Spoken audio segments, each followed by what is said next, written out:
E aí, família, belezinha com vocês? Esse aqui é apenas um corte do canal Pregando as Escrituras, do podcast do meu amigo Caio Modesto, aonde ele me convidou e fiz questão de contar algumas coisas do meio gospel. O link do vídeo na íntegra vai ficar em um card. Então, vamos lá pro conteúdo.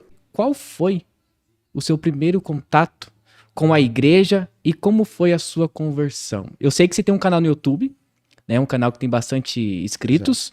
E muitas pessoas acompanham você e tem pessoas que talvez não saibam da sua conversão ou algo do tipo. Você poderia contar um pouco mais como foi sua conversão, o seu primeiro contato com a igreja? Sim. Bom, antes de tudo, quero agradecer aí pelo convite, estar aqui. Satisfação. Me sinto honrado estar aqui.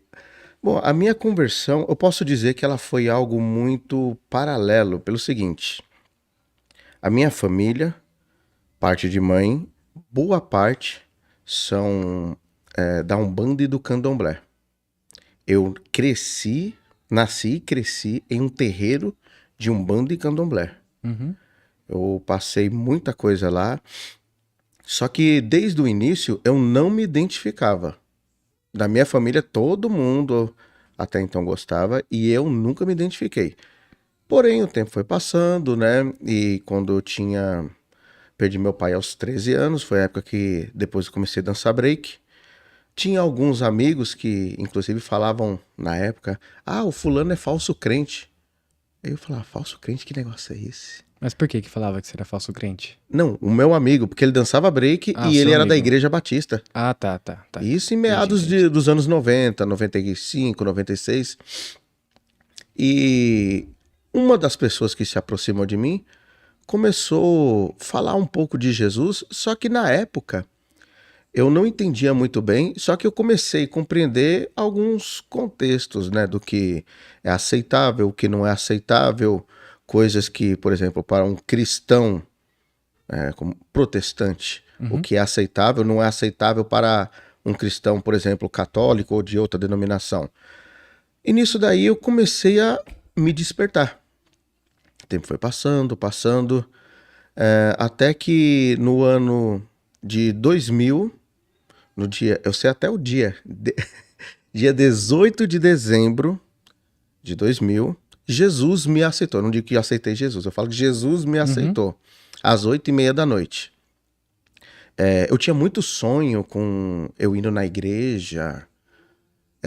Eu não sou tribulacionista, mas uma vez eu sonhei com arrebatamento, eu acordei desesperado. Um dos amigos meus que dançava break comigo, ele estava um tempo afastado da igreja, e depois ele voltou, ele me convidou, e eu fui com ele, e foi então quando ele ficava orando muito, né, e conversava comigo. Inclusive, eu fiz até um podcast lá em casa com um b-boy que dançou break também, e ele tava junto. Foi ele, o Michel, foi ele que acabou me levando para a igreja.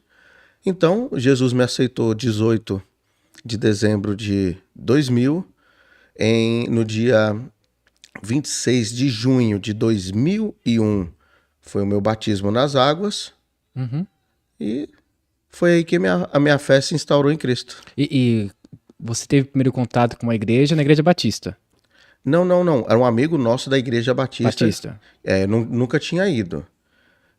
Fui uma vez quando criança, mas assim, eu tinha, se eu não me engano, uns 8, 9 anos, por aí. Então, quando eu fui, eu nem cultuei, ficar naquela sala de criança. E no caso, o primeiro contato mesmo com uma igreja, uma vez eu tinha visitado uma igreja universal lá em Mauá. Uma seita, você quer dizer? Isso. Eu passei, é a força do hábito, né?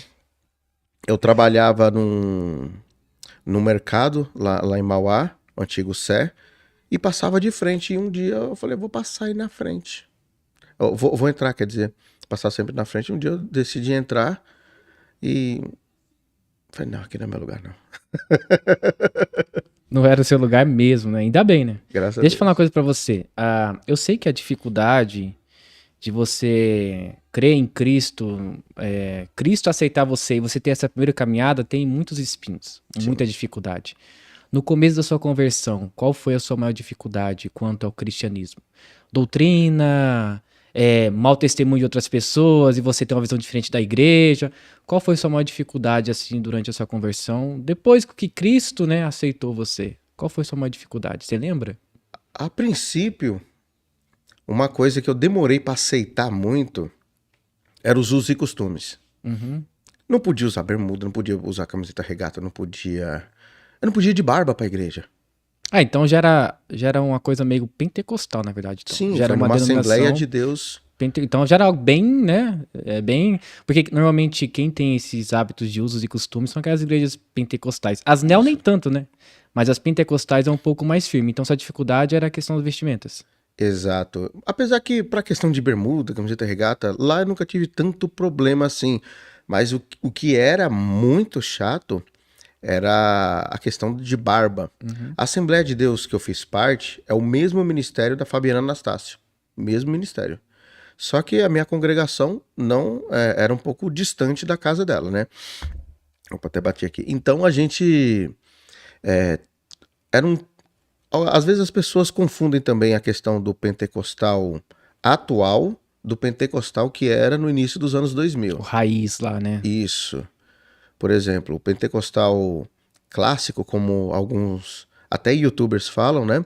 Eles são, digamos que assim, tem uma conduta mais apurada do que alguns outros pentecostais que você vê hoje em dia. Não digo todos, né? A questão de doutrina, a questão de se a pessoa acredita na evidência do falar em línguas, do Espírito Santo, dos dons, se cessou ou não, até mesmo do arrebatamento.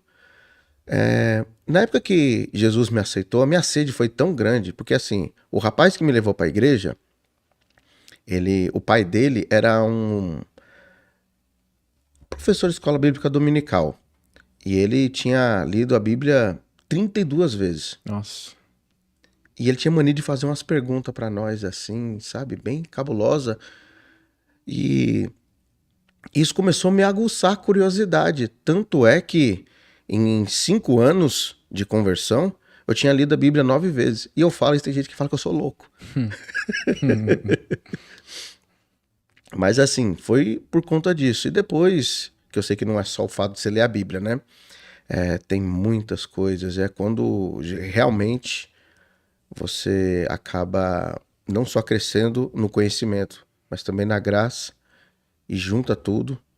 E no seu dia a dia você vai vendo que cada dia mais você tem que melhorar. Que você é um pobre pecador. Sim.